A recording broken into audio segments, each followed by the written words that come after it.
வணக்கம் நண்பர்களே, முக்கிய செய்திகளை இந்த பதிவில் பார்க்க போகிறோம். நேற்று இந்தியா பாகிஸ்தான் இடையே T20 வேர்ல்டு கப் போட்டி நடந்துச்சுல, அதில் இந்தியா வழக்கம் போல் ஜெயிச்சிருச்சு. தீபாவளினா வெடி வாங்குறதும், வேர்ல்டு கப்னா பாகிஸ்தான் இந்தியா கிட்ட அடி வாங்குறதும் சகஜம்தான் அப்படின்னு சொல்லிட்டு கூட ஆட்டோ பின்னாடியே எழுதலாம் போல. எனது தீபாவளினா வெடி வாங்குறதும், வேர்ல்டு கப்னா இந்தியா கிட்ட பாகிஸ்தான் அடி வாங்குறதும் சகஜம்தான்ப்பா அப்படின்னு ஆட்டோ பின்னாடியே எழுதலாம். இது வரைக்கும் ODI world cup, T20 world கப்பில் ஓடிஐயை பொறுத்த வரைக்கும் 8 போட்டி பாகிஸ்தானுக்கு எதிராக நடந்திருக்கு. 8மே நம்ம தான் ஜெயிச்சிருக்கோம். இதை T20 வேர்ல்டு கப்பை பொறுத்த வரைக்கும் இந்தியா பாகிஸ்தான் இடையே 9 போட்டிகள் நடந்திருக்கு. அதில் 8 இந்தியா ஜெயிச்சிருக்கு, ஒரே ஒரு போட்டி மட்டும்தான் பாகிஸ்தான் ஜெயிச்சிருக்கு. அதனால தான் சூரியகுமார் யாதவ் சொல்கிறாரு, இனி எப்போதுமே இந்தியா பாகிஸ்தான் இடையேயான கிரிக்கெட் போட்டியை ரைவல்ரி அப்படின்னு சொல்லாதீங்க. அதாவது காம்படிஷன் ஹெவியாக இருந்தால் தான் ரைவல்ரி அப்படின்னு சொல்லணும். 7-6, 8-7 அப்படின்னு இருந்தால் தான் ரைவல்ரி. 8-0, 8-1 இதுக்கு பேர் ரைவல்ரியா அப்படின்னு சூரியகுமார் யாதவ் தரமான சம்பவம் பண்ணியிருந்தார். வேற லெவல் விக்டரி இந்தியாவுக்கு இப்போ இந்திய மக்கள் கொண்டாடிட்டு இருக்காங்க. ஆக்சுவலாக பாகிஸ்தானு என்ன பிளான் பண்ணானுங்க தெரியுமா? எப்படியும் விளையாண்டா தோற்று தான் போவோம், டீசெண்டாக பங்களாதேஷுக்கு சப்போர்ட் பண்ணி இந்தியாவுடனான போட்டியை புறக்கணிச்சிடலாம், எஸ்கேப் ஆயிடலாம் அசிங்கப்படுறதுலேருந்து அப்படின்னு சொல்லிட்டு பிளான் பண்ணானுங்க. ஆனால் ஐசிசி என்ன தெரியுமா பண்ணிருச்சு? விளையாண்டே ஆகணும், விளையாடலைன்னா பாகிஸ்தான் கிரிக்கெட் போர்டையே பேன் பண்ணிடுவோம் அப்படின்னு சொல்லிட்டு மிரட்டி விட்டானுங்க ஐசிசி. அதில் பயந்து போய் சரி நாங்கள் விளையாடுறோம் அப்படின்னு ஒத்துக்கிட்டானுங்க. விளையாண்டு வழக்கம் போல் தர்மடி வாங்கியிருக்கானுங்க. போட்டியில் ஜெயிச்சதுக்கப்புறம் நம்ம இந்தியன் பிளேயர்ஸ் சில பேர் போட்ட சோசியல் மீடியா பதிவும் வைரலாக ஷேர் ஆகுது. பொலிட்டிக்கலாக அது டிபேட்டையும் உருவாக்கியிருக்கு. உதாரணத்துக்கு வருண் சக்கரவர்த்தி இருக்கார்ல, அவர் இந்த வெற்றியை மகா சிவராத்திரியை முன்னிட்டு எல்லா சிவபக்தர்களுக்கும் அர்ப்பணிக்கிறேன் அப்படின்னு வருண் சக்கரவர்த்தி பதிவிட்டிருக்காரு. மகா சிவராத்திரியை முன்னிட்டு சிவபக்தர்களுக்கு நான் ட்ரிபியூட் பண்ணுறேன் அப்படின்னு வருண் சக்கரவர்த்தி. கேப்டன் சூரியகுமார் யாதவ் புகைப்படங்களை ஷேர் பண்ணி, வெற்றி பெற்ற புகைப்படங்களை ஷேர் பண்ணி ஹரஹர மகாதேவ் அப்படின்னு சொல்லிட்டு பதிவிட்டிருக்காரு.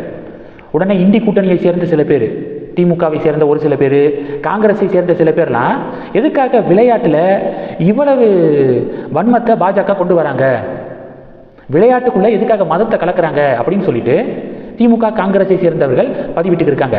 அதான் பாஜக சொல்கிறாங்க, பெண்களுக்கான உலகக்கோப்பை போட்டியில் இந்தியா ஜெயிச்சிச்சுல 2025 அக்டோபர் நவம்பரில் நடந்துச்சு வேர்ல்டு கப்பு.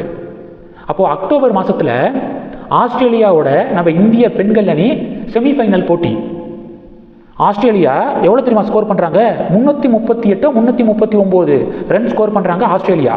அதை சேஸ் பண்ணணும் இந்தியா. சேஸ் பண்ணி ஃபைனலுக்கு முன்னேறினாங்க இந்தியன் பெண்கள் அணி.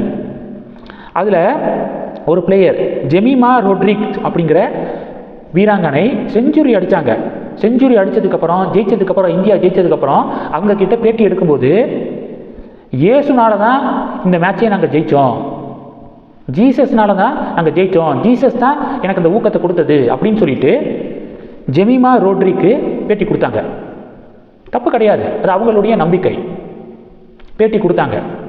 அப்போது எந்த ஒரு டிபேட்டும் வரலை. எதுக்காக? விளையாட்டில் கடவுளுடைய பேர் எதுக்காக அப்படின்னு சொல்லிட்டு டிபேட் வரலை, வரக்கூடாது, ஏன்னா அது அவங்களுடைய நம்பிக்கை. அப்போ வரல. இப்போது மகா சிவராத்திரியை முன்னிட்டு இந்த வெற்றியை அர்ப்பணிக்கிறேன் அப்படின்னு சொன்னதுக்கு எதுக்காக இந்தி கூட்டணி கதறாங்க? இதுவும் அவங்களுடைய நம்பிக்கை தானே, வருண் சக்கரவர்த்தியுடைய நம்பிக்கை, சூரியகுமார் யாதவுடைய நம்பிக்கை தானே அப்படின்னு சொல்லிட்டு பாஜகவினர்கள் பதிவு போட இந்தி கூட்டணி பாஜக இடையே பெரிய பஞ்சாயத்து. ஆக மொத்தம் இந்தியா பாகிஸ்தான் இடையேயான T20 போட்டி இன்னைக்கு இந்தியா முழுவதும் பேசுபொருளாக மாறி இருக்கு. அடுத்து ஹேண்ட்ஷேக் பண்ணலை அப்படிங்கிற ஒரு டிபேட்டுங்க. டாஸ் போட்டதுக்கப்புறம் ஹேண்ட்ஷேக் பண்ணுவாங்க 2 நாடுகளுடைய கேப்டன்ஸு, ஆனால் ஹேண்ட்ஷேக் பண்ணலை.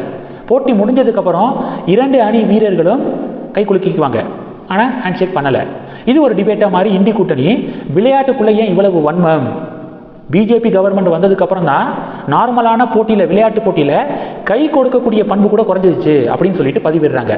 உடனே பாஜக சொல்கிறாங்க, பகல்காமில் நடந்த தீவிரவாத தாக்குதல், இதன் பின்னணியில் டெஃபினட்டாக பாகிஸ்தான் தான் இருக்காங்க.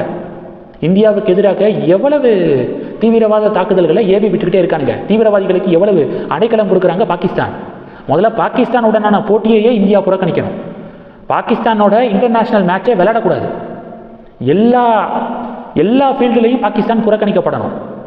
ஆனால் கிரிக்கெட் போட்டி விளையாடுறீங்க, அது விளையாடுறதே தப்பு, அந்த விளையாட்டில் ஹேண்ட்ஷேக் வேறு பண்ணணுமா அப்படின்னு சொல்லிட்டு பாஜக கோபத்தை வெளிப்படுத்துகிறாங்க. பாகிஸ்தானுக்கு இவ்வளோ மரியாதை போதும் அப்படின்னு கோபத்தை வெளிப்படுத்துகிறாங்க. ஸோ பாஜகவினர்களுடைய கோபம் சரியானதா இல்லையா கமெண்ட் பண்ணுங்கள். என்னையை பொறுத்த வரைக்கும் சரியானதை தான் நான் பார்க்குறேன். ஏன்னா எப்போதுமே ஸ்கூல்லையே பாகிஸ்தானில் பள்ளிக்கூடங்கள்லேயே மாணவர்களுக்கு இந்தியா நம்மளுடைய எதிரி நாடு அப்படின்னு சொல்லி தான் வளர்க்குறாங்க. அது சம்மந்தப்பட்ட பல வீடியோக்கள் யூடியூப்பில் இருக்குது, சர்ச் பண்ணி பாருங்கள். இந்தியா பாகிஸ்தான் கேமை பற்றி நீங்கள் என்ன நினைக்கிறீங்க கமெண்ட் பண்ணுங்கள். ரெண்டாவது என்ன பார்க்க போகிறோம், களமிறங்கும் உச்சநீதிமன்றம் அப்படிங்கிறது 2.